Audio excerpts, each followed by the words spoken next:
নমস্কাৰ, মই পবিত্ৰ বসুমতাৰী। মই ৩৫ নং পৰিষদীয় মদিবাৰী সমষ্টিৰ মই UPPL দলৰ সভাপতি হৈ মই সমূহ আমাৰ মদিবাৰী সমষ্টিৰ ভোটাৰ ৰাইজক মই নমস্কাৰ যাচিছোঁ। যিহেতুকে আহি থকা আগন্তুক আমাৰ যি বিটিআৰৰ নিৰ্বাচন হ'বলৈ গৈ আছে, সকলো ৰাইজৰে মৰম আশীৰ্বাদ আমাৰ UPPL দলে লাভ কৰিব বুলি আশা ৰাখিছোঁ আৰু সমূহ ৰাইজক ভোটাৰ ৰাইজক মোৰ মদিবাৰী UPPL দল তৰফৰ পৰা মই আপোনালোকক মই আদৰণি জনাইছোঁ, নমস্কাৰ যাচিছোঁ। UPPL দল হিচাপে এতিয়া বৰ্তমান মদিবাৰী সমষ্টিৰ যিটো পৰিৱেশ, মানে বিশেষকৈ এতিয়া নিৰ্বাচন যিহেতুকে সমাগত আৰু আমাৰ মদিবাৰী সমষ্টিত UPPL দল হিচাপে আমাৰ যিটো পৰিস্থিতি বা দলৰ যিটো সাংগঠনিক ভেটি খুব সুন্দৰ আৰু খুব ধুনীয়া আৰু খুব সুন্দৰভাৱে আমাৰ দলৰ কাৰ্যকৰ্তাবিলাকে মদিবাৰী সমষ্টিত UPPL দল জয়ী কৰাৰ কাৰণে সকলোৱে মিলিজুলি খুব সুন্দৰভাৱে কাম কাজবিলাক কৰি গৈ আছে আৰু দলৰ যিবিলাক আমাৰ বিষয়ববীয়া বা আমাৰ দলৰ যিবিলাক কাৰ্যকৰ্তা খুব মানে এক্টিভলি মদিবাৰী সমষ্টিটো উদ্ধাৰ কৰাৰ কাৰণে দিনে নিশাই কাম কাজবিলাক খুব সুন্দৰভাৱে আগবঢ়াই লৈ গৈ আছে। তাৰিখত মানে মদিবাৰী সমষ্টি UPPLৰ কাৰণে অনুকূল পৰিৱেশ। হয়, মই যিটো চাইছোঁ বা আমি যিটো এনালাইচিছ কৰিছোঁ, বৰ্তমান সময়ত মদিবাৰী সমষ্টিটোক এইবাৰ UPPL দলে উদ্ধাৰ কৰিবৰ কাৰণে সক্ষম হ'ব। কাৰণ ৰাইজৰ যিটো বিপুল সঁহাৰি আৰু ৰাইজৰ যিটো মৰম, আমি সেই মৰমখিনি আমি যিটো দেখিছোঁ বা পাইছোঁ, UPPL দল হিচাপে এইবুলি আমি মদিবাৰী সমষ্টিত আমি জয়ী হ'ব পাৰিম বুলি এটা অনুমান কৰিব পাৰিছোঁ। কাৰণ ৰাইজৰ যথেষ্টখিনি সঁহাৰি পাইছোঁ আৰু বিভিন্ন ৰাজনীতিৰ দলৰ পৰা প্ৰতিদিনে আমাৰ UPPL দলত যিটো জইনিং কাৰ্যসূচী আমাৰ চলি আছে, আমি কষ্ট কৰিব লগা হোৱা নাই। মানে তেওঁলোকে নিজে ফোন কৰি নিজ আগবাঢ়ি আহি তেনে আমাৰ UPPL দলত জইনিং কৰাৰ কাৰণে প্ৰতিদিনে আমাৰ দলত আহি আছে, প্ৰতিদিনে জইনিং চলি আছে আমাৰ এই মদিবাৰী সমষ্টিৰ অন্তৰ্গত। আৰু তাৰ পৰা আমি এটা কথা অনুমান কৰিবলৈ পাইছোঁ আৰু ৰাইজৰ যিখিনি অপিনিয়ন বা ৰাইজৰ যিটো চিন্তা চৰ্চাবিলাকৰ লগতো আমি তেওঁলোকৰ লগতো মত বিনিময় কৰি আমি এটা অনুমান কৰিব পাৰিছোঁ যে এইবুলি আমাৰ মদিবাৰীৰ ভোটাৰ ৰাইজে UPPL দলক মেণ্ডেট দিব। আমি দেখিছোঁ মদিবাৰী সমষ্টিত বিধায়ক BPF-ৰ আছে, EM BJPৰ আছে। তেনে ক্ষেত্ৰত UPPL কেনেকৈ আগবাঢ়িব? হয়, সেই কথাটো সত্য যে আমাৰ মদিবাৰী সমষ্টি তথা আমাৰ কলাইগাঁৱৰ বিধায়ক আমাৰ BPF দলৰ আছে আৰু আমাৰ মদিবাৰী সমষ্টিত পাৰিষদ হিচাপে BJP দলৰ আছে বা আমাৰ বিটিআৰ চৰকাৰৰ EM। কিন্তু কথাটো হ'ল কি, আমি যোৱা 2020 চনৰ পৰা যিটো আমি কাম কৰিছোঁ, মদিবাৰী সমষ্টিৰ আমি যিটো কাম কৰিছোঁ আৰু 2020 চনত আমি যিটো প্লেনিং কৰি তেনে আমি ইলেকশ্যনত নিৰ্বাচনত আমি অৱতীৰ্ণ হৈছিলোঁ 2020 চনত আৰু তাৰ যিবিলাক প্লেনিংবিলাক আমি ৰাইজক যিখিনি কথা জনাইছিলোঁ আৰু সেই মতে ধৰ আমাৰ যিজন পাৰিষদ বা আমাৰ কলাইগাঁৱৰ যিজন বিধায়ক, তেওঁলোকে ঠিক তেনেধৰণে কাম কাজখিনি নিশ্চয় আগবঢ়াই লৈ যাব পৰা নাই আৰু যাৰ কাৰণে ৰাইজে UPPL দলক বিচাৰিছে আৰু আমাৰ দলীয় যিখিনি এজেণ্ডা, সেই এজেণ্ডাখিনি আমি ৰাইজৰ ওচৰত নিব পাৰিছোঁ আৰু ৰাইজৰ লগত আমি এই কথাখিনি জনাব পাৰিছোঁ, ৰাইজৰ লগত মত বিনিময় কৰিছোঁ আৰু আমাৰ যিবিলাক এজেণ্ডা বা আমাৰ প্ৰমোদ বড়ো ছাৰৰ যিখিনি তেওঁ যিটো চিন্তা চৰ্চাৰে আমাৰ বিটিআৰখন আগবঢ়াই লৈ যোৱাৰ কাৰণে যিটো প্লেনিং কৰিছে, সেইবিলাক ৰাইজে বুজি উঠিছে আৰু আমাৰ বিটিআৰ অঞ্চলত বিশেষকৈ যিটো এটা শান্তিৰ বাতাবৰণ সৃষ্টি হৈছে আৰু সেই শান্তিৰ বাতাবৰণটোক অটুট ৰখাৰ কাৰণে আমাৰ মদিবাৰী সমষ্টিত আমাৰ UPPL দলক ৰাইজে মেণ্ডেট দিব। যদি কওঁ UPPL দলক ভোটাৰ ৰাইজে কিয় ভোট দিব লাগে বুলি আপুনি ভাবে? চাওক, এতিয়া আমি সকলোৱে জানো যে এটা সময়ত আমাৰ মদিবাৰী বা UPPL দল হিচাপে নহয়, যে এটা সময়ত 2020 চনৰ আগৰ কথাখিনি যদি আমি অকণমান মনত পেলাওঁ, তেনেহ'লে আমি এটা কথা দেখিবলৈ পাওঁ যে 2020 চনৰ আগত আমাৰ এই বিটিআৰ অঞ্চল বা আমাৰ BTC অঞ্চলত যিটো এটা পৰিৱেশ আছিলে, সেই পৰিৱেশটো 2020 চনৰ যিটো আমাৰ বিটিআৰ চুক্তি হোৱাৰ দিনৰ পৰা সম্পূৰ্ণ চেঞ্জ হৈ গৈছে আৰু সকলোৱে জানে যে আমাৰ বিটিআৰ অঞ্চলত আজিৰ ডেটত যেতিয়া শান্তি বিৰাজমান হ'ল আৰু বিভিন্ন জাতি জনগোষ্ঠীৰ মাজত যিটো আমাৰ এটা মিলনভূমি হ'ল আৰু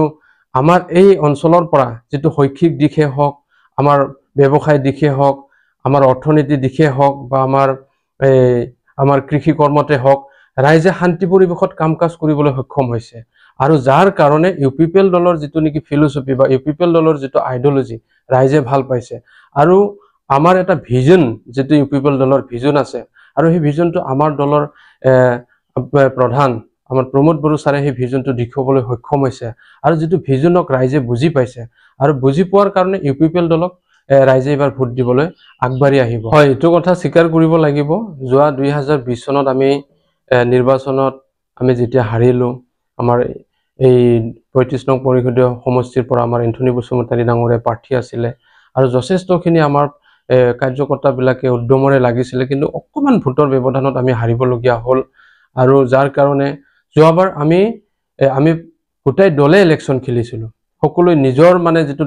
দায়িত্ব স্বীকাৰ কৰি যোৱাবাৰ আমি ইলেকশ্যন খেলিছিলোঁ, কিন্তু কম ভোটৰ ব্যৱধানত যিহেতুকে হাৰিবলগীয়া হ'ল, তাৰপিছত আমাৰ এনেকৈ এটা পৰিৱেশ আহি গৈছিলে যে আমাৰ যিখিনি কাৰ্যকৰ্তা লিডাৰ্ছ আছিলে, আমাৰ অকণমান মনোবলবিলাক মাজতে ভাঙি গৈছিলে, কাৰণ বহুত কষ্ট কৰাৰ ফলত আমি যিটো ফল পাব লাগিছিলে সেই ফলটো পাবলৈ সক্ষম নহ'লোঁ। তাৰপিছত যিহেতুকে ইয়াতে আমাৰ BJPৰ পাৰিষদজনে জিকি গ'ল আৰু তেওঁ EM হ'ল আৰু যথেষ্টখিনি তেওঁ শক্তিশালী ৰূপত তেওঁ প্ৰতিষ্ঠা লাভ কৰিলে। তাৰপিছত আমাৰ কাৰ্যকৰ্তাবিলাকক আমি তেওঁলোকক মাতি আমি যথেষ্টখিনি আলোচনা বিলোচনাবিলাক কৰিলোঁ যে কি কাৰণত আমি যোৱা নিৰ্বাচনটোত আমি হাৰিবলগীয়া হ'ল, যে সেই কথাখিনি আমাৰ দলৰ মজিয়াত আলোচনা বিলোচনাখিনি কৰি আকৌ হঠাৎকৈ মোক দলৰ নেতৃত্বটো দিলে। এন্থনী বসুমতাৰীৰ উত্তৰাধিকাৰী হিচাপে মেধিবাৰী সমষ্টিটোক মানে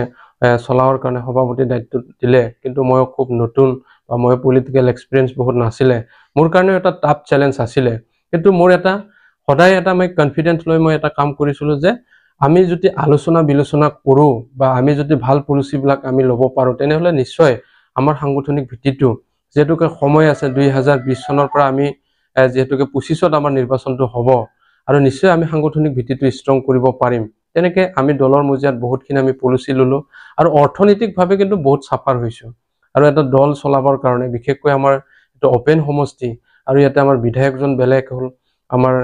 EMজন বেলেগ হ'ল বা পাৰিষদজন বেলেগ হ'ল, অৰ্থনৈতিকভাৱে যথেষ্টখিনি কষ্ট হৈছে। কিন্তু কথাটো হ'ল আমাৰ দলৰ কাৰ্যকৰ্তাখিনিক মই ধন্যবাদ জনাব লাগিব।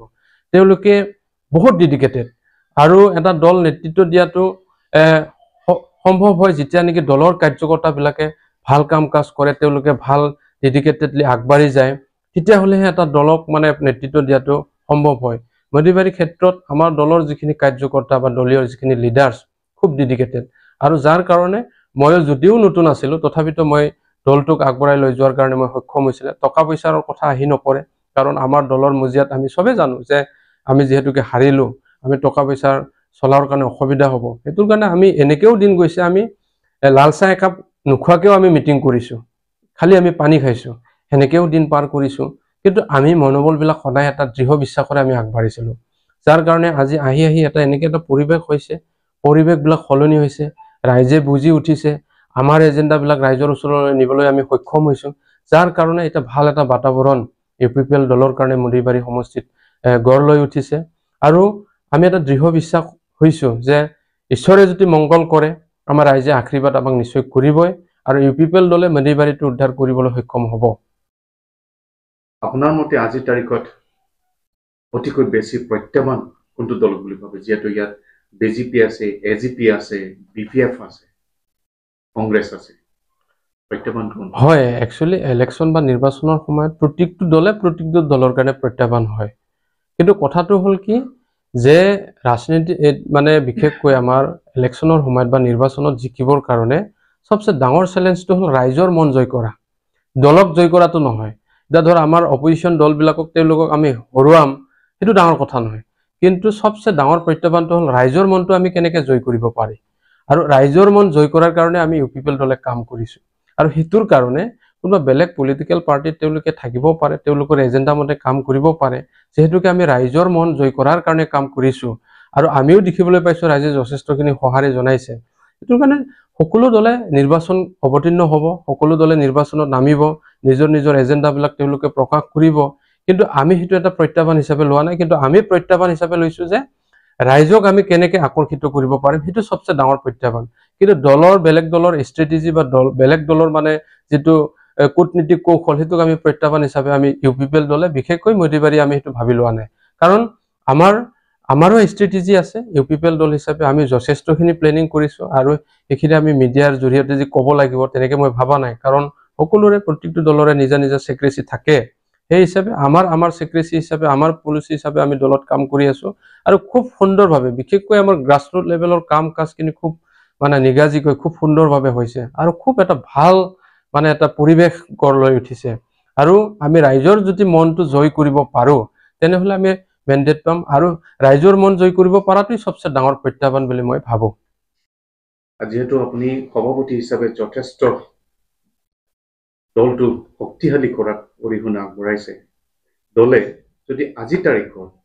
৩৫ নং মদৈবাৰী সমষ্টিত যদি আপোনাক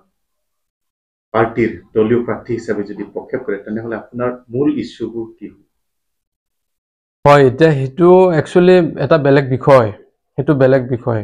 আমি একচুয়ালি মই দলৰ নেতৃত্ব দি থকা হিচাপে মই দলৰ সভাপতি হিচাপে মই দলটোক নেতৃত্ব দিছো আৰু মদৈবাৰী সমষ্টিত ইউপিপিএল দলটোক মই জিকাব বিচাৰিছো মই প্ৰাৰ্থীতকৈ মই দলক বেছি ফেভাৰ কৰো আৰু প্ৰাৰ্থীটো ABCD কোনোবা এজন হ'ব আৰু কথাটো হ'ল এইখিনি বস্তুক লৈ আমাৰ যেহেতুকে চিফ ছাৰ বা আমাৰ হাইকমান্ডে এইবিলাক তেওঁলোকে মানে চাই আছে ধৰ কাক কেনেকুৱা প্লেচমেন্ট দিলে কাক প্ৰাৰ্থী দিলে আমি ভাল হ'ব সেই কথাটো তেওঁলোকৰ বিচাৰ্যৰ বিষয় আৰু দলে যে যেহেতুকে ভালকে দিব বুলি মই এটা আশা কৰিছো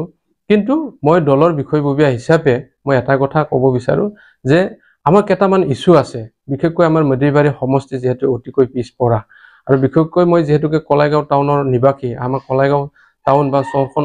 একদম ক্ষুদ্ৰ এটা টাউন কিন্তু আমাক ইমান ধুনীয়া এটা প্লেনিং কৰিব পৰা ব্যৱস্থা আছে কলাইগাঁও টাউনখন সজাবৰ কাৰণে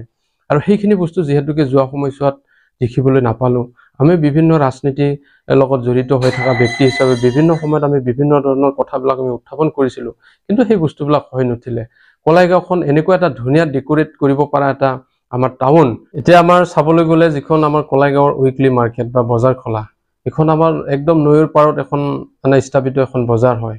আৰু এইটো 100 বছৰৰ ওপৰৰ মানে পুৰণি বজাৰ এখন কিন্তু আজিলৈকে তাৰ স্থায়ী সমাধান হোৱাটো দেখিবলৈ নাপালো আমাৰ বিভিন্ন জনপ্ৰতিনিধি আহিছে গৈছে কিন্তু এইবিলাক কাম কাজবিলাক হৈ নুঠিলে আৰু আমি আমাৰ তীৰ্থস্থান হিচাপে বিশেষকৈ কলাইগাঁও এলেকাত আমাৰ খামফাওলা এটা খুব মানে এটা পপুলাৰ খুব এটা ধুনীয়া আমি সেইখিনি ডেভেলপ কৰিব পৰা এটা তীৰ্থস্থান আছিলে তো এইবিলাক আমি দেখিবলৈ নাপালো যেহেতুকে ৰামজনকী মন্দিৰ আমাৰ সেইটো বহুত পুৰণা এটা মন্দিৰ হয় আৰু এইটোকো আমি ডেভেলপ কৰাৰ ক্ষেত্ৰত যিখিনি পদক্ষেপ ল'ব লাগিছিলে যোৱা সময়ছোৱাত এইবিলাক লোৱা দেখিবলৈ নাপালো এটা খামফাওলাটোক বিশেষকৈ আমাৰ যিজন স্থানীয় পাৰিষদ আছে আৰ্কিঅলজি ডিপাৰ্টমেন্টত তেওঁৰ তাত আছিলে এটা ওয়েল ডেকোৰেট কৰিব পৰা এটা প্ৰভিজন আছিলে কিন্তু এইবিলাক প্লেনিং কি কাৰণত নহল আমি বাৰু সেই কথাবিলাক আমি বুজিবলৈ নাপালো বাৰু বা হোৱা নেদেখিলো এটা সৰু সুৰাকে কিছু স্কিম দি কাম কৰি থৈ দিছে কিন্তু আমি যেনে ভাবত প্লেনিং কৰি কামবিলাক কৰিব লাগিছিলে ঠিক তেনেধৰণৰ কামবিলাক হৈ নুঠিল এতিয়া আমি বিশেষকৈ কলাইগাঁও অঞ্চলৰ এটা কথা একদম সেইটো খুব এটা মানে সেনসিটিভ মানে প্ৰবলেম বুলি ক'ব লাগিব সেইটো হ'ল আমাৰ যেটো বানপানীৰ সমস্যা তা নোৱা নৈটো আমাৰ কলাইগাঁও টাউনৰ মাজেৰে বৈ গৈছে তা দুই পাৰে আমাৰ মাথাউৰিৰ যদি সমস্যাটো সমাধান হলহেতেন তেনেহলে আমাৰ কলাইগাঁওবাসী ৰাইজে আমাৰ বহুত কিবা বহুত ডাঙৰ বস্তু বিচাৰা নাই আমাৰ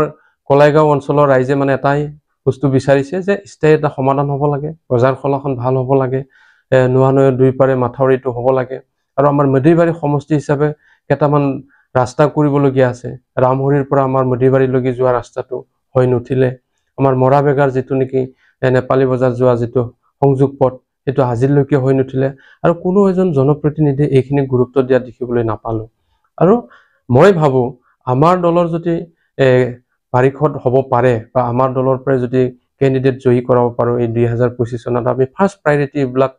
ইস্যুক দি আমি কাম কৰিম বুলি মই ভাবিছো আৰু আমাৰ যিয়ে নহওক ক্যান্ডিডেট যদি আমি জয়ী কৰিব পাৰো মানে এইবিলাক আমাৰ দল হিচাপে আমাৰ এইবিলাক প্ৰায়োৰিটি থাকিব আৰু এটা আমাৰ খুব মানে ইম্পৰ্টেন্ট ৰাস্তা বুলি ক'ব লাগিব আমাৰ বিশেষকৈ এই মাকলিকান্দা আৰু আমাৰ যেটো নেকি এমবি ৰোড এটা